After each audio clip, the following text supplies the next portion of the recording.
आओ सुनाऊं कहानी। लाइक शेयर सब्सक्राइब कमेंट करना ना भूलें। आप देख रहे हैं साथिया रे भाग 6। बहुत प्यास लगी है। संजय ने गले पर हाथ फिराते हुए ऐसे कहा जैसे अगर अभी पानी ना मिला तो अभी जान से जाएगा। ओह माफ़ कीजिएगा बेटा जी, हम भूल ही गए, हम अभी लाते हैं, कहकर अर्चना जी किचन में चली जाती हैं। थोड़ी देर बाद संजय श्रद्धा के पास वीडियो कॉल करता है। श्रद्धा के कॉल उठाने के बाद संजय फ़ोन शैलेंद्र जी को देते हुए बोला, लीजिए अंकल जी, बात कीजिए श्रद्धा जी से, मैं तब तक आंटी के हाथ के बने खाने का आनंद लेता हूँ। तभी अर्चना जी हाथ में खाने की थाली लेकर आती हैं। खाने में आलू मटर की सब्जी, दाल चावल रोटी, साथ में दही आम का अचार। खाना देखकर संजय की भूख जाग जाती है। वो बच्चों जैसे अर्चना जी के हाथ से खाना लेकर खाने लगता है। उधर श्रद्धा और रत्ना जी अभी राठौर मेंशन में थी। संजय का कॉल आने जाने के कारण श्रद्धा छत पर जाती है तो रत्ना भी उसके साथ ही चली जाती है।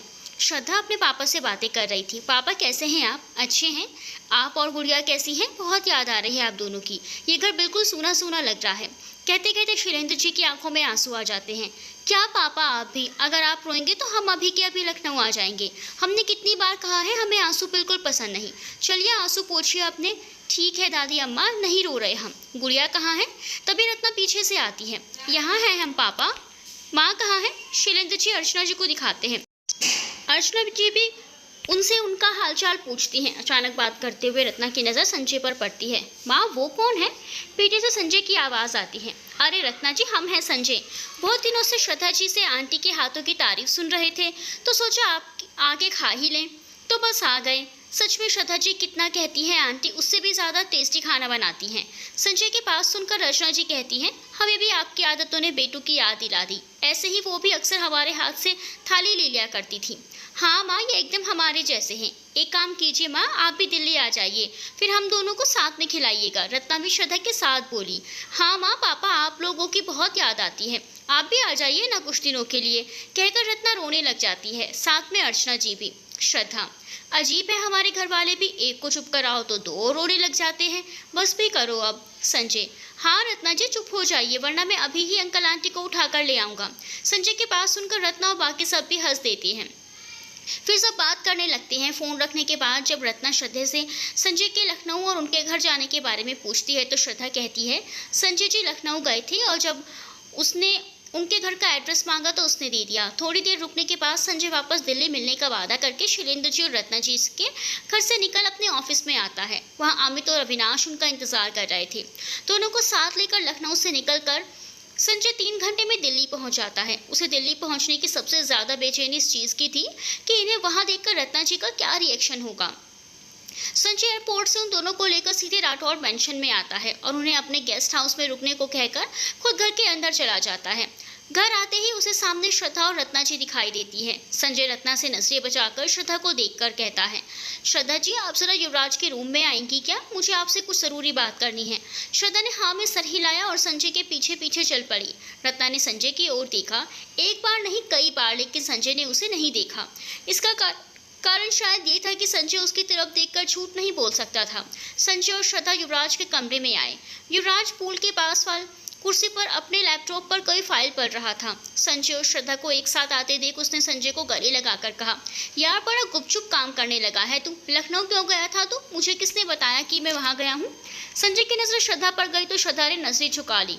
तूने मेरा इकलौता सीक्रेट अकाउंट हथिया लिया है बेटा, इसका बदला लिया जाएगा, बराबर लिया जाएगा, लेकिन अभी किसी और से बदला लेने का वक्त है बाबू मशाए। संजय ने पूरी एक्टिंग के साथ कहा, अच्छा राजेश जी की घटिया कार्बन कॉपी, किससे बदला लेना है? युवराज ने भी उसकी टांग खींची। संजय ने खिड़की से गेस्ट रूम के बाहर टहलते अमित और अविनाश को देखते हुए कहा, इन बाप बेटों को ये है कौन और हमारे गेस्ट रूम में नवाबों जैसे क्यों टहल रहे हैं? युवराज ने चौंकते हुए पूछा, क्योंकि उन्हें लगता है बहुत जल्दी ये उनका होने वाला है। लेकिन ये है कौन, बताएगा कुछ? खिड़की से उन दोनों को देखकर श्रद्धा का पारा हाई हो गया। उसने गुस्से में कहा, यही तो है वो हरामजादा जिसकी शादी दीदी से होने वाली थी। युवराज संजय की ओर देखकर बोला, और तू इस हरामी को अपने यहाँ लेकर आया है? कुछ सोचते हुए, कहीं तू त्याग की देवी तो नहीं बनने वाला ना? तू ये तो नहीं सोच रहा कि वापस उसकी शादी रत्ना जी से करवा देगा? देख बेटा, मैं तेरा गला घोट दूंगा, नहीं, हम आपको जीजू मान चुकी हैं। इस चमन लाल को अगर आप इसीलिए लाए हैं तो हमें इसे मारने में बड़ी खुशी होगी। कहते हुए श्रद्धा बाहर जाने लगी तो संजय ने युवराज को इशारा किया। युवराज ने श्रद्धा का हाथ पकड़ उसे वापस कमरे में खींचा। युवी, हम कह रहे हैं, छोड़िए हमें। इससे हमारी दी की शादी हो, उससे तो अच्छा होगा कि ये दी की शादी कभी ना हो। श्रद्धा बार बार छूटने की कोशिश कर रही थी, लेकिन युवराज ने उसे पीछे से कसकर पकड़ रखा था। दोनों चुप हो जाओ और मेरी बात ध्यान से सुनो। युवराज और श्रद्धा दोनों चुप हो गए। संजय ने आगे कहना शुरू किया, ये दोनों एक नंबर के धूर्त हैं। इनका काम ही है सीधी सादी फैमिली को फंसाकर उनसे पैसे ऐंठने का। वो तो भला हो रत्ना जी ने खुद ही शादी करने को मना कर दिया। उनसे पहले भी इनकी 3 शादियां हो चुकी हैं अलग अलग शहरों में, और इसने किसी न किसी कारण से उनसे पैसे लेकर उन्हें डाइवोर्स दे दिया। मैंने इसके खिलाफ सारे सबूत इकट्ठा कर लिए हैं, लेकिन मैं चाहता था कि रत्ना जी इसे अपने हाथों से सजा दें। समझे दोनों? युवराज ने अभी भी श्रद्धा को अपनी बाहों में ही पकड़ रखा था। संजय की बात पर उसने हाँ में सर हिलाया और श्रद्धा ने भी। संजय ने श्रद्धा के माथे पर हल्के से मारते हुए कहा, मैं रत्ना को ऐसे गधे के लिए कभी नहीं छोड़ने वाला। फिर वो युवराज के पास जाकर बोला, और मेरे भाई, मैं इतना बड़ा त्यागी नहीं हूँ। और अब उसके कान के पास आकर, और जो तूने श्रद्धा को इतनी देर से पकड़ रखा है, छोड़, समझा? संजय का इतना कहना था कि युवराज ने श्रद्धा को झट से छोड़ दिया। श्रद्धा आज़ाद होकर बोली, आपने जो भी कहा सब ठीक है, लेकिन इन्हें क्या बोलकर आए हैं आप? यही कि मेरी बहन को आपका लड़का बहुत पसंद है, और बाकी की बातें संजय ने दोनों को बता दी। प्लान तो सुपर है भाई तेरा, लेकिन कुंवारी बहन कहाँ से लाएगा? और अगर ये सोच रहा है कि दी ये सब करेंगे तो भूल जा मेरे भाई, क्योंकि वो अपनी मांग कभी सुनी नहीं करने वाली। वो सांस लेना भूल सकती है, लेकिन सिंदूर लगाना नहीं। तो जाके पहले नकली बहन ढूंढ मेरे भाई, इतना दिमाग है मुझ में, इसीलिए मैंने नकली बहन का इंतजाम कर लिया है। कुछ ही देर में आती होगी नहीं, आ चुकी होगी। सुबह रैनी ऑफिस की फाइल्स लेकर आई थी ना? हाँ, लेकिन फिर सज्जान को युवराज आके छोटी करते हुए बोला, बिना मुझे बताए तूने और क्या क्या किया है? बस इतना ही किया है। अब नीचे आ जाओ, मामी और नानी को किसी सत्संग में छोड़ कर आ। युवराज, मैं? लेकिन क्यों? हाँ तू, क्योंकि मैं नहीं चाहता इन सब के बारे में नानी और मामी को कुछ भी पता चले। ठीक है, कहकर युवराज नीचे चला जाता है और कुछ ही देर में नानी और मामी को ये कहकर बाहर ले जाता है कि राधा कृष्ण मंदिर में सत्संग हो रहा है। उन्हें वहां छोड़कर वो जल्दी ही वापस भी आ जाता है। श्रद्धा और संजय घर में सबको इसके बारे में बताते हैं, सिवाय रत्ना के। इस वक्त घर पर वंदना, दीपक, युवराज, श्रद्धा और रत्ना ही थे। संजय का बनाया पूरा प्लान अच्छे से वर्क कर रहा था। अब मैं जाकर उस घटिया बाप बेटे को घर में लेकर आता हूँ। संजय बाहर युवराज के कमरे से सीधा बाहर जाता है और कुछ देर बाद अमित और अविनाश के साथ मेन गेट से अंदर आता है। संजय उन्हें बैठने को बोलता है, तभी वंदना और दीपक बाहर आते हैं। वंदना जी को प्लान अच्छे से पता था। वो अमित के सामने बैठ जाती है और उनके पास में दीपक भी। वंदना जी थोड़े घमंड से बोलती हैं, संजय, कैसे लोगों को घर लेकर आए हो तुम? तुम्हें हमारे स्टैंडर्ड्स का थोड़ा सा भी ख्याल नहीं है? शांत रहिए नूरजहां, ये हमारे मेहमान हैं। संजय अमित की ओर देखते हुए बोला, अंकल, ये है मेरे बड़े भाई साहब दीपक सिंह, और ये है इनकी वाइफ वंदना। अमित जीजू से हाथ मिलाते हुए, जी मैं अमित गुप्ता। फिर वंदना की ओर देखकर, और बेटा जी, माना आपके जैसे नहीं हैं हम, लेकिन इतने गिरे हुए भी नहीं हैं। माफ़ कीजिएगा, रोज़ किसी ना किसी संस्था से लोग डोनेशन मांगने आ जाते हैं, इसीलिए गलतफहमी हो गई थी। वंदना जी थोड़ी तेज़ आवाज़ में बोली, हरिराम भैया, कुछ नाश्ता पानी लेकर आओ, मेहमान आए हैं। फिर अमित की ओर देखकर, हाँ अंकल, कहिए किस काम से आए हैं? रेनी की शादी के लिए, संजय ने तपाक से जवाब दिया। वंदना झट से खड़ी होते हुए बोली, क्या बकवास कर रहे हो तुम संजय? खानदान की मान मर्यादा का थोड़ा तो लिहाज रखो। रेनी की शादी वही होगी जहाँ मैं और तुम्हारे भाई साहब चाहेंगे। नहीं, आप लोगों को सिर्फ सोसाइटी में अपने रुतबे की पड़ी है, किसी को रैनी का दिल की नहीं दिखाई देता। पीछे से आता हुआ युवराज बोला, तुम्हें पता है ना, रैनी को कोई चीज़ तब तक ही अच्छी लगती है जब तक कोई और चीज़ पसंद ना आ जाए। कल अगर उसे कोई और पसंद आ गया तो? संजय, ये सब बातें मैंने इन्हें बता दी हैं। युवराज, ये सब जानने के बाद भी हमारी रैनी से शादी करने को तैयार हैं? संजय, हाँ जीजू, लेकिन मैं तैयार नहीं हूँ। संजय, भाई साहब आप इधर आइए ज़रा, मुझे आपसे कुछ बात करनी है। संजय जीजू को लेकर कुछ दूरी पर जाता है और ऐसे बात करता है कि वो बातें अमित को सुनाई दे। संजय भाई, आप जानते हैं हमारी रैनी के शौक, हमें हमेशा से किसी पलती कुत्ते की तलाश थी। ये बाप बेटे बिल्कुल वैसे हैं, हम इन पर सिर्फ पैसा फेंकना है, और पहले वाले की तरह कहीं रैनी ने इसका सर्वर फोड़ दिया तो? जीजू ने बढ़िया एक्टिंग करते हुए कहा। संजय, तब का तब देखेंगे जीजू, अभी तो हमें रैनी के लिए ये सब करना ही होगा। ठीक है, लेकिन नूरजहां और युवराज को मनाना मुश्किल होगा। संजय ने दीपक को इशारों से दिखाया कि अमित उनकी बातें सुन रहा है। दोनों अपनी जगह पर आए, तब तक हरिराम चाय नाश्ता लेकर आ गया। संजय, आप लोग नाश्ता कीजिए, तब तक मेरी नानी भी आ जाएगी, मैं आता हूँ। वंदना, दीपक, युवराज और संजय उन्हें हॉल में छोड़कर अंदर आ जाते हैं। अंदर वाले कमरे में आकर वंदना ग्लास वॉल से उन दोनों को चाय पीते देखकर बोली, कितने बेशर्म लोग हैं, मतलब हमारे ऐसे बोलने पर भी टस से मस नहीं हुए। संजय, दीदी ये पके हुए घड़े हैं, इतनी बार कान कर चुके हैं कि अब तो इनके अंदर शर्मया सब खत्म हो चुकी है। मैंने पैसों का लालच देकर ही तो लाया हूँ यहाँ। दीपक, कोई नहीं, अब ले ही आए हो तो इनके खिलाफ मैं ऐसा केस बनाऊंगा कि इन्हें जल्द जेल से छुटकारा नहीं मिले, ताकि लोग ऐसा कुछ करने से पहले हजार नहीं लाख बार सोचे। युवराज, मन कर रहा है दोनों का मुंह तोड़ दूं। संजय, जरूर तोड़ना भाई, पहले रत्ना जी का हिसाब पूरा होने दे। वंदना, वैसे काफी अच्छा सरप्राइज है, बस रत्ना जी को पसंद आए ये सरप्राइज। संजय, सच में दी, अब तक तो बहुत अच्छा है। संजय वंदना और दीपक का हाथ पकड़कर बोला, दी जीजू, आपको मेरी हेल्प करनी पड़ेगी। कहकर संजय उन्हें बताता है कि उसने उन्हें राठौर्स के 25% प्रॉपर्टी का लालच दिखाया है। वंदना, लालची लोग, मन तो कर रहा है चप्पलों से मारो इन्हें। दीपक, शांत रहिए नूरजहां, अभी इन्हें क्या क्या झेलना पड़ेगा इन्हें खुद नहीं पता। वैसे छोटे साले साहब, क्या करना चाहिए हमें? संजय, आप दोनों को बस ये करना है, इसे हर उस बुरी आदत की बात कीजिए जो डरा दे, कुछ भी अजीबोगरीब। मुझे देखना है ये पैसों के लिए क्या क्या झेल सकते हैं। दीपक, ठीक है। संजय, जल्दी जाओ अब आप दोनों, वरना उन्हें शक हो जाएगा। मैं रैनी को लेकर आता हूँ। दीपक, वंदना और युवराज हॉल में आते हैं। उनके आते ही अमित और अविनाश खड़े हो जाते हैं। दीपक, अरे बैठिए, आप खड़े क्यों हो गए? हम उस रैनी को देखने गए थे। आज रात काफ़ी लेट नाइट पार्टी थी ना, तो बस उसी का हैंगओवर है अभी भी। वैसे मुझे खुशी है उसने लखनऊ के लड़के को चुना शादी के लिए।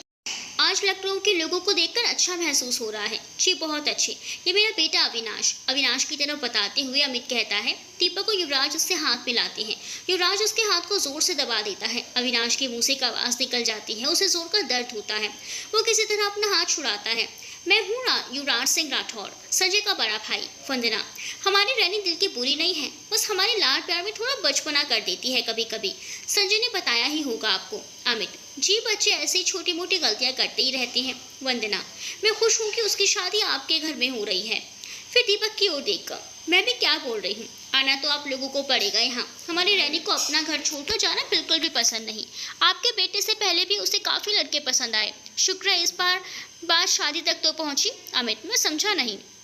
दीपक, मतलब ये कि हमारी रैनी शादी के पहले लड़कों को अपने साथ कुछ वक्त तक रखती है, ताकि उसे पता चल सके कि वो उससे शादी करने के काबिल भी है या नहीं। लेकिन मुझे लगता है आपके बेटे को ये टेस्ट देने की ज़रूरत नहीं है। बस कभी कभी रात को पीने के बाद वो मारती पीटती है। एक बार अपने दोस्त के सर पर बॉटल दे मारी थी। ज़्यादा कुछ नहीं हुआ, बस उसे 7 दिनों तक हॉस्पिटल में रहना पड़ा। अमित और अविनाश ये सब सुनकर कुछ कुछ डरने लगे थे। अविनाश ने अमित का हाथ पकड़ लिया तो अमित कुछ बौखलाता हुआ बोला, लेकिन ये सब तो संजय जी ने बताया ही नहीं। वंदना, कोई बात नहीं, अब बात शादी तक पहुंच चुकी है तो ये बहुत छोटी बात है। हमें लगता है वक्त के साथ रैनी ठीक हो जाएगी। शायद से आपका क्या मतलब है? क्या मेरा बेटा यहाँ मार खाने के लिए लाया जा रहा है? युवराज मन में बोला, सही ही लगा था तुझे कमीने। फिर अविनाश की तरफ देखकर बोला, इनके मुंह में जबान नहीं है क्या? जब से आया है चुप ही बैठा है।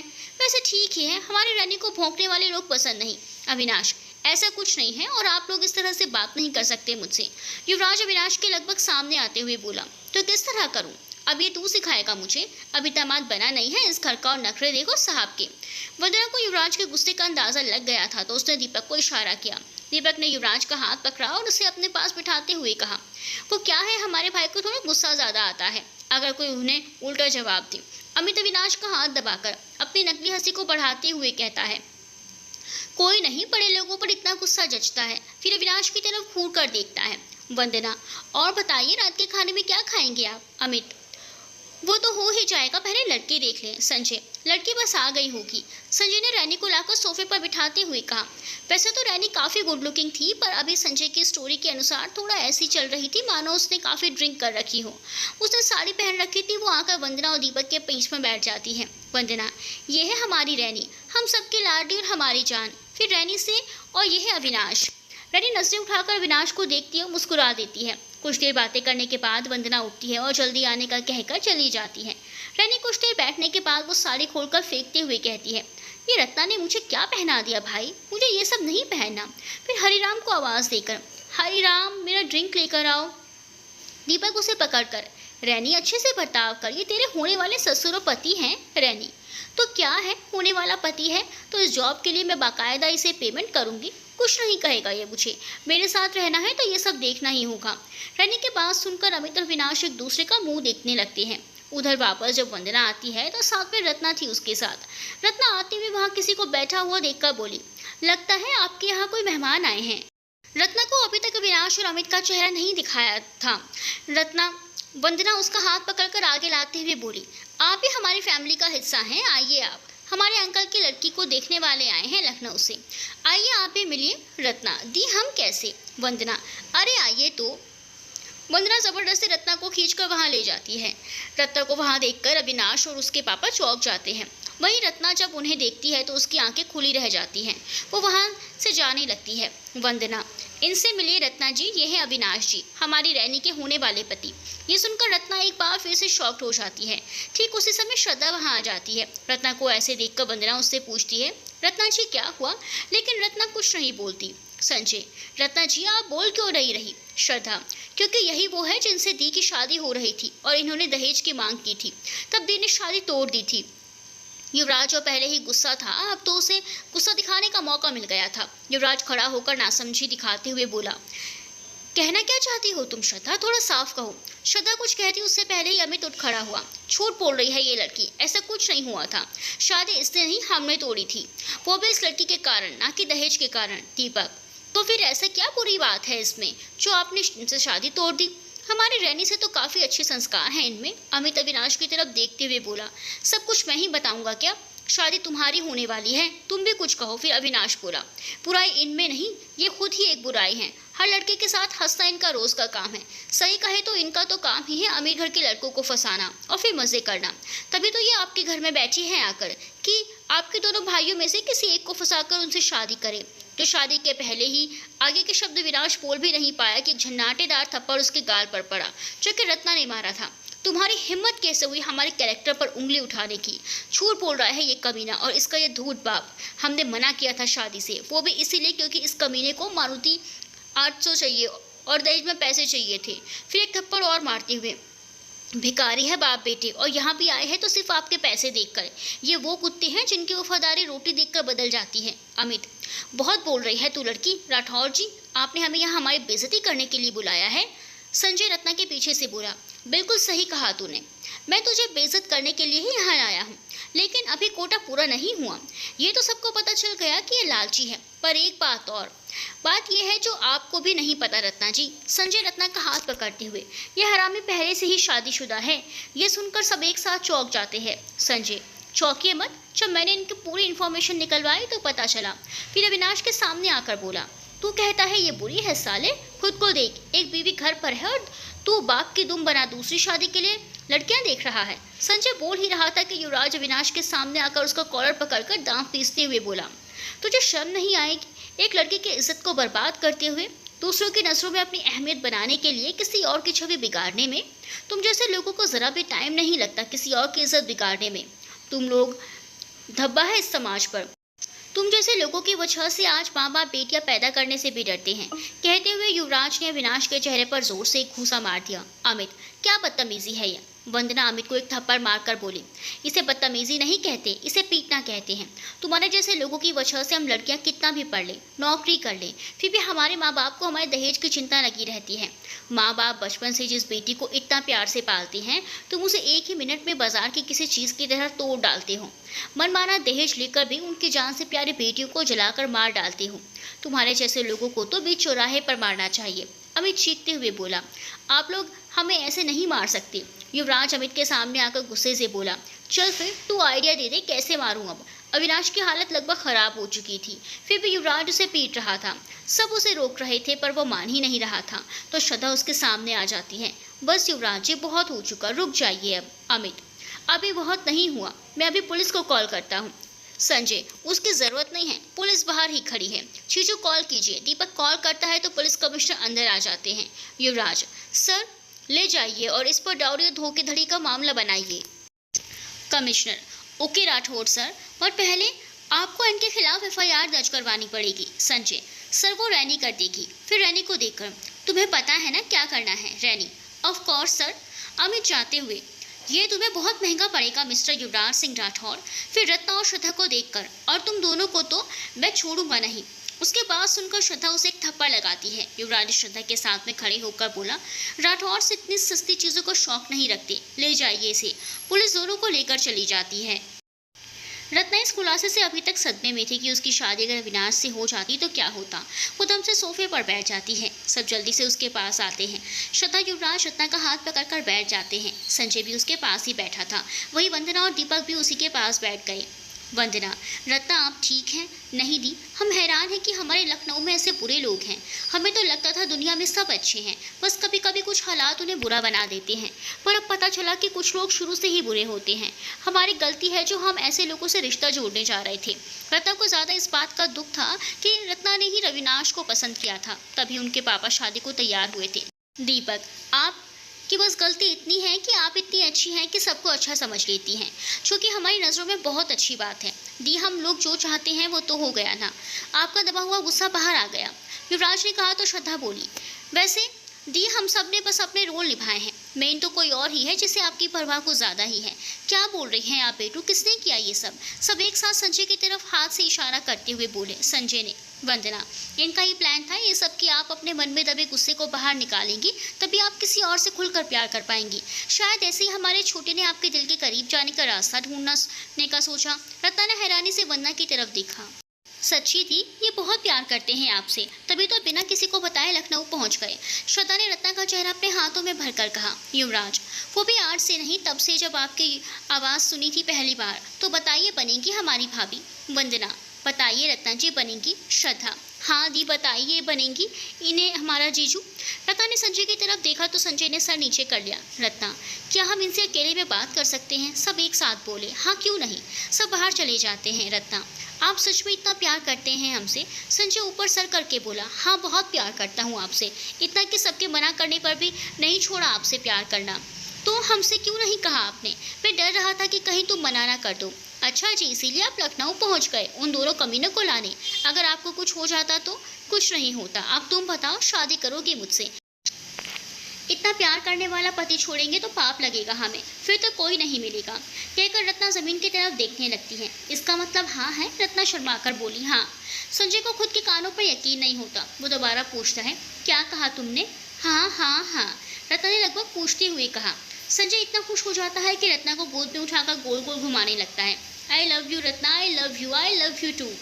अब नीचे उतार दीजिए संजय जी। बाहर सब परेशान थे कि अंदर पता नहीं क्या हो रहा है। रत्ना और संजय बाहर जाते हैं तो उन्होंने जानबूझकर अपना चेहरा लटका रखा था। सब साथ में बोले, क्या हुआ दोनों को? संजय दुखी होने का नाटक करते हुए बोला। रत्ना जी ने बस एक सांस फटी आंखों से बोले, हाँ। संजय, रत्ना जी ने सब। रत्ना जी ने क्या? संजय कहते कहते घुटनों पर बैठ जाता है और सर नीचे कर लेता है। सबको लगता है रत्ना ने मना कर दिया। सबके चेहरे लटक जाते हैं। संजय अचानक चिल्लाकर बोलता है, रत्ना जी ने हाँ बोल दिया, वो भी मुझसे प्यार करती हैं। संजय युवराज को खींचकर गले लगाते हुए खुशी से बोला, साले नौटंकी, डरा दिया तूने तो। वंदना और दीपक, सही कहा युवी आपने। वंदना, इतना तो हम उसी दिन भी नहीं डरे थे जिस दिन आपके जीजू ने हमें प्रपोज किया था। दीपक, सही कहा नूरजहां। श्रद्धा दी, हम बहुत खुश हैं आपके लिए। एक और खुशखबरी है, रत्ना शादी के लिए भी तैयार है। संजय ने कहा तो आप पागलों जैसे खुश हो जाते हैं। वंदना दीपक को गले लगा लेती है और संजय रत्ना को। तभी श्रद्धा युवराज को जोर से गले लगाकर उसके गालों पर किस कर देती है तो सब उसे देखते रह जाते हैं। श्रद्धा ने एक्साइटमेंट में युवराज को किस तो कर दिया, लेकिन उसके बाद सबका ध्यान उसकी तरफ चला गया। श्रद्धा ने जो किया उससे उसकी आंखें झुक गई। उसने एक बार सबकी ओर देखा। सबको अपनी तरफ देखता हुआ देखकर श्रद्धा श्रम से गड़ी जा रही थी। वो भागकर सीधे वंदना के रूम में चली गई। श्रद्धा के जाते ही सब एक दूसरे का चेहरा देखकर हंसने लगे। श्रद्धा कमरे में आकर बेड पर बैठ गई और मन ही मन खुद से कहने लगी, हे माता रानी, ये क्या करा दिया? क्या हम भी पूरे पागल ही हैं? पता नहीं अब क्या ही सोच रहे होंगे वो हमारे बारे में। अब हम उनसे नजरें कैसे मिलाएंगे? श्वेता भी खुद से बातें कर रही थी, तभी कमरे में रत्ना और वंदना आते हैं। वो नीचे की तरफ देख रही थी। उसकी हिम्मत भी नहीं थी उनसे नजरें मिला पाने की। वंदना श्रद्धा को अपनी ओर देखने को कहती है, लेकिन जब बार बार कहने पर भी श्रद्धा नहीं देखती तो वंदना उसके सामने बैठते हुए बोली, कोई नहीं श्रद्धा, कभी कभी ऐसा हो जाता है। वैसे भी तो आप युवी को दोस्त कहती हैं, दोस्तों में तो ये नॉर्मल है। आपको उसके लिए परेशान होने की ज़रूरत नहीं है, इतनी भी बड़ी बात नहीं है। सोच लेना तुमने अपनी बहन के देवर से मजाक किया है। वैसे भी आपका ही सपना था हमारे देवर को परेशान करने का। फिर बाहर की तरफ चेहरा करके रत्ना ने कहा, आ जाइए आप सब ठीक है। श्रद्धा के इस तरह अंदर आ जाने से सब परेशान हो गए थे।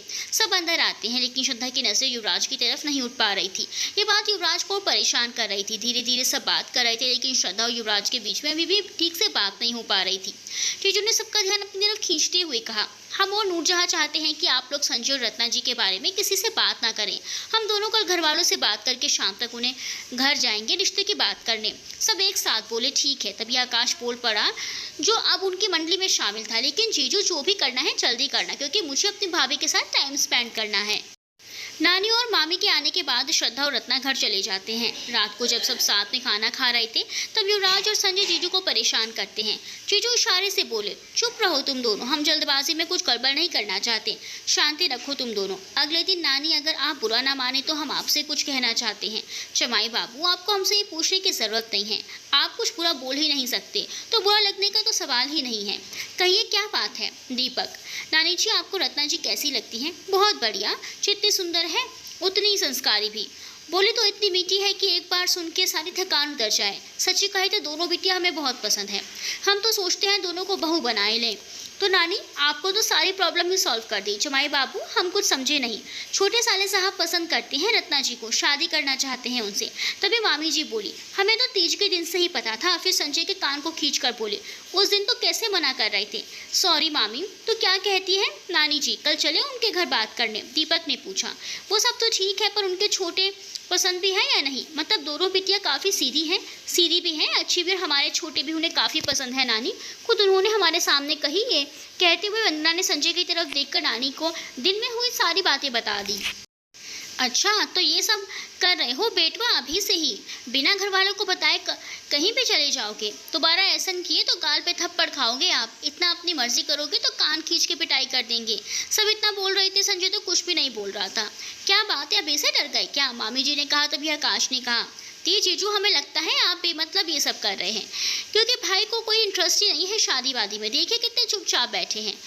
ओए कुछ भी मत बोल नानी, मुझे करनी है शादी। इनकी बात मत सुनिए, ये तो कुछ भी कहते हैं। फिर आकाश की तरफ देखकर, और बेटा तुझे इतना हवा में उड़ रहा है ना, तेरा वक्त आने दे फिर बताऊंगा। उसे ये सब कहते देख सब जोर से हंसने लगते हैं। सबको हंसता देख संजय शर्मा कर वंदना के कंधे पर सर रखकर कहता है, ये देखिए ना, सब हमारी हंसी उड़ा रहे हैं। वंदना संजय के बालों को सहलाते हुए बोली, हमारे छोटे को कोई परेशान नहीं करेगा, चुप करिए सब। फिर थोड़ा रुक कर, उन्हें बस हम परेशान कर सकते हैं, है ना छोटे? तो आप भी इनके साथ मिली हुई हैं, यहाँ कोई नहीं है जो मेरा अपना हो। बस सब टांग खींचने में लगे हैं, मुझे नहीं बात करनी किसी से। इतना कहकर वो जाने लगा तो युवराज ने अपने दोनों हाथ फैलाकर कहा, आ जा बे नौटंकी, मैं हूँ ना, तेरा अपना टाइम पास। संजय युवराज के गले लग जाता है। फिर थोड़ी देर बाद सबकी तरफ देखते हुए, वैसे कल चल रहे हैं ना सब एक साथ बोले। कहाँ? अरे संजय की दुल्हनिया लाने। और कहाँ? मेरी बात होती तो सबको मेमोरी लॉस हो जाता है।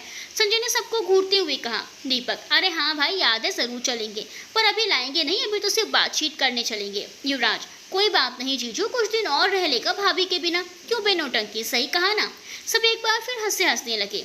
हंसो सपाक लो, जैसे मैं जा रहा हूँ सोने। कल तैयार है ना, वरना मैं अकेले नानी और अपनी प्यारी मामी को लेकर चला जाऊँगा।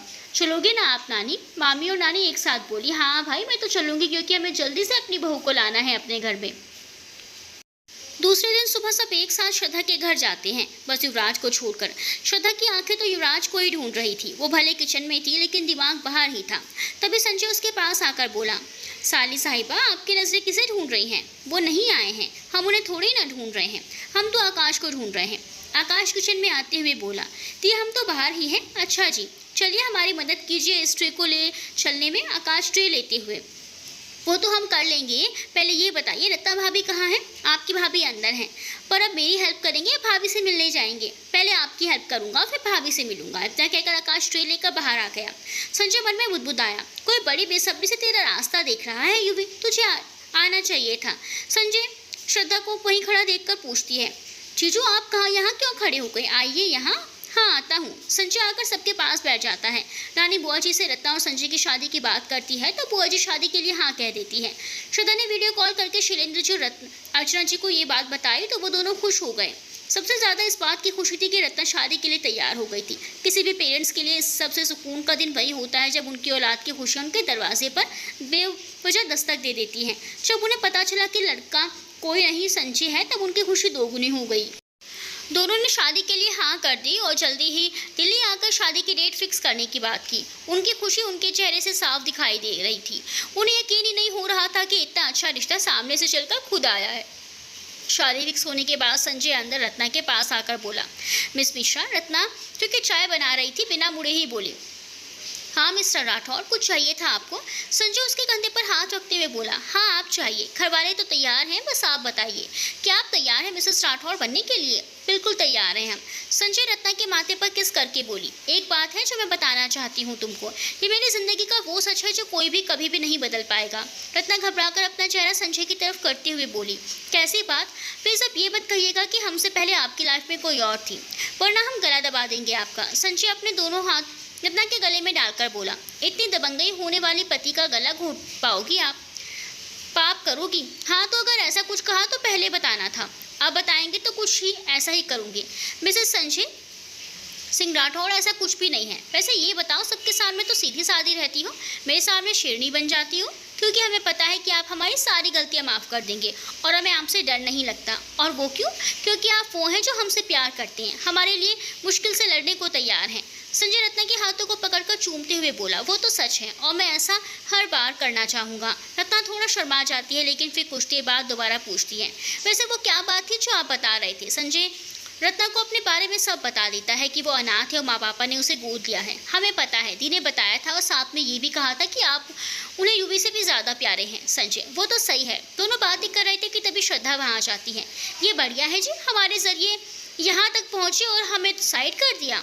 वैसे हमें पता है कलयुग चरम पर है, पर इतना ज़्यादा नहीं सोचा था हमने। खैर जाने दो, बताओ क्या चल रहा है रोमियो जूलियट? संजय रत्ना के हाथ को छोड़कर श्रद्धा के कंधे पर हाथ टिकाते हुए बोले, आपको साइड करके नरक में प्री बुकिंग थोड़ी करनी है साली साहिबा, आपका नंबर तो लिस्ट में हमेशा ऊपर ही रहेगा। वैसे यहाँ कुछ खास नहीं चल रहा था, बस हम दोनों विचार कर रहे थे कि इनको तो मेरे जैसा हैंडसम मिल गया, अब आपके लिए भी ढूंढने की तैयारी करनी पड़ेगी। ना जी ना, हमें कोई नहीं चाहिए, हम अकेले ही खुश हैं। हमको अपने किशन कन्हैया और माँ पापा को छोड़कर कहीं नहीं जाना। और अगर मैं कहूँ कि अपनी दीदी के साथ ही रह जाओ तो कुछ भी कहते हैं आप जीजू, ऐसे कैसे हो सकता है? अब इन बातों को छोड़िए और बाहर चलिए, क्योंकि इनकी नानी सास और इनकी बुआ सास दोनों को बाहर बुला रही हैं। आ जाइए, वरना कहीं दोनों ब्यूटीज़ का दिमाग खराब हुआ तो करी कराई पहन पर पानी में फिर जाएगा। संजय श्रद्धा का हाथ पकड़कर बाहर आते हुए बोला, अरे आपके रहते ऐसा गजब थोड़ी हो सकता है। आइए चलते हैं। तीनों एक साथ बाहर आ जाते हैं। 2 दिन बाद आज राठौर मैंशन में बहुत चहल पहल थी, क्योंकि आज गणपति बप्पा आने वाले थे। संजय और युवराज गणपति को लेकर आते हैं। तीनों भाई एक साथ बप्पा को लेकर घर के अंदर पूजा वाली जगह पर बिठाते हैं। ऐसे मौके पर वंदना ने टिया को भी वापस बुला लिया था, लेकिन इस बार उसने श्रद्धा के लिए कुछ अलग ही प्लान किया था।